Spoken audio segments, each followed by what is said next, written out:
The Public Protector's Office has now found the National Student Financial Aid Scheme.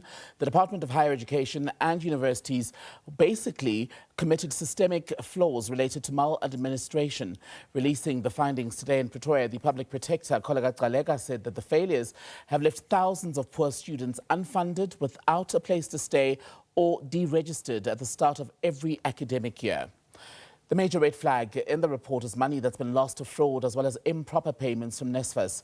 The Public Protector cited the Special Investigating Unit's findings not too long ago that more than 40,000 students at 76 institutions of higher learning had been improperly funded to the tune of 5.1 billion rand.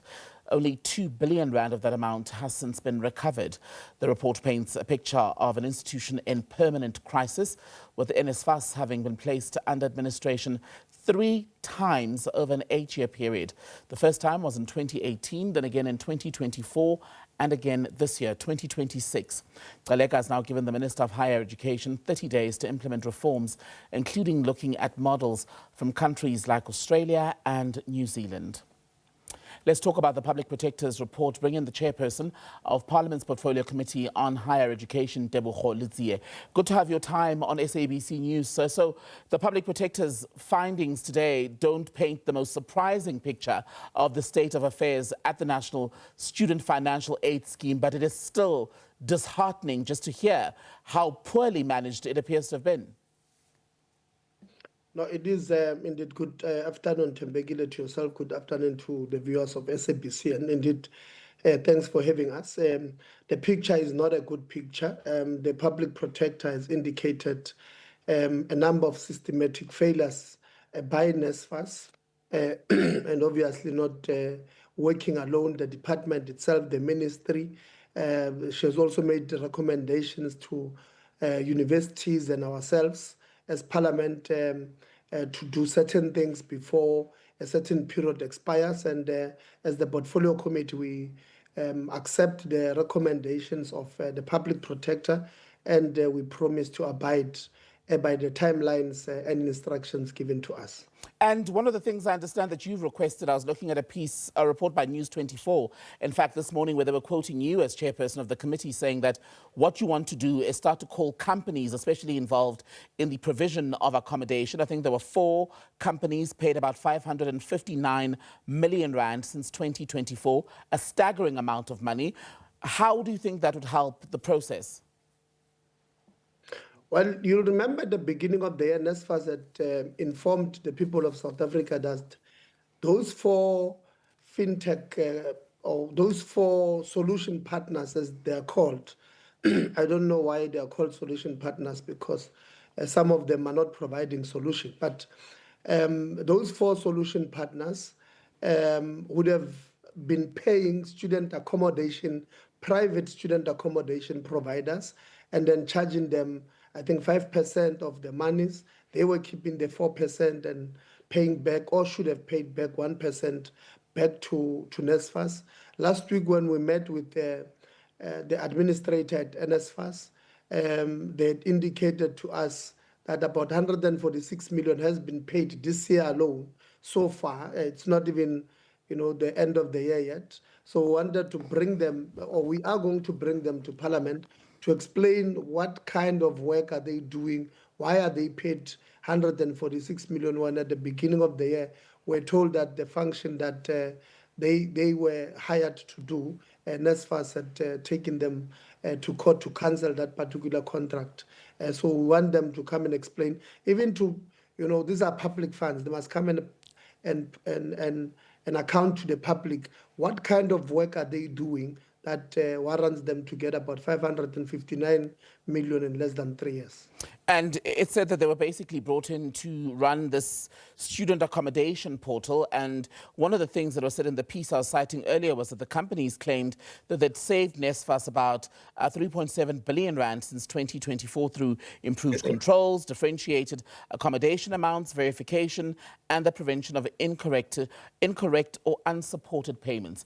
Is that work that the committee believes that ultimately the Student Financial Aid Scheme should be able to do itself?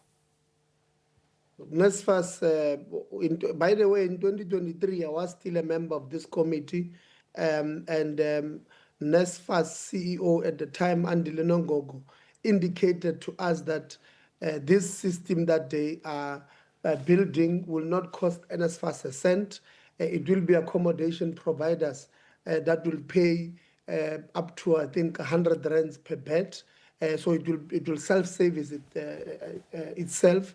We're shocked to hear that NSFAS is paying those people when, by the way, we're told it's going to be free. The extra work that they were given to do to pay this accommodation providers themselves was not part of the scope. It was not a part of the advertisement that NSFAS had put out when they appointed these particular people.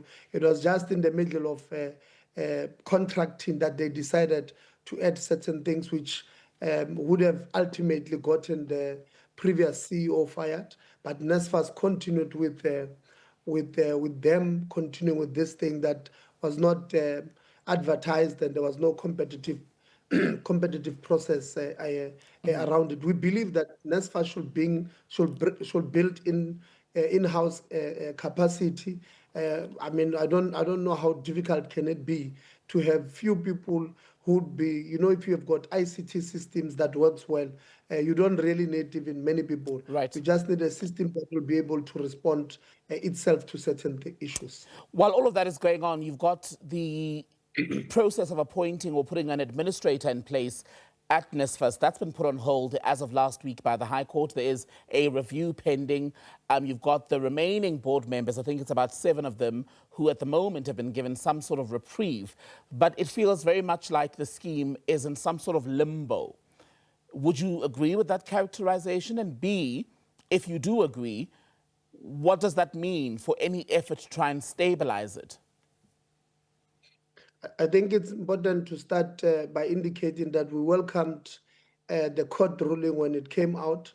What the court would have said was that the decision by the minister to place the institution under administration was the process was flawed, and therefore the court reinstated the board, which would have started their work yesterday. Want to inform them that they've got a mammoth task ahead of them. And they must. We wish them well in bringing the entity, to stability levels. That's I think the first part.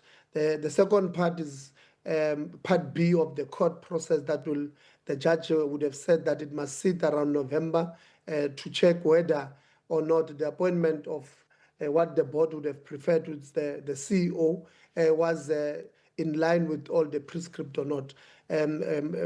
Also on that, during the period of administration, the administrator would have irregularly and illegally paid his advisors money, some of them to their business accounts, to their business, literally they were putting in, can you imagine a person is appointed to be an advisor, gets an appointment letter as a person, but when that person charges the entity, charges with the company without following supply chain management processes.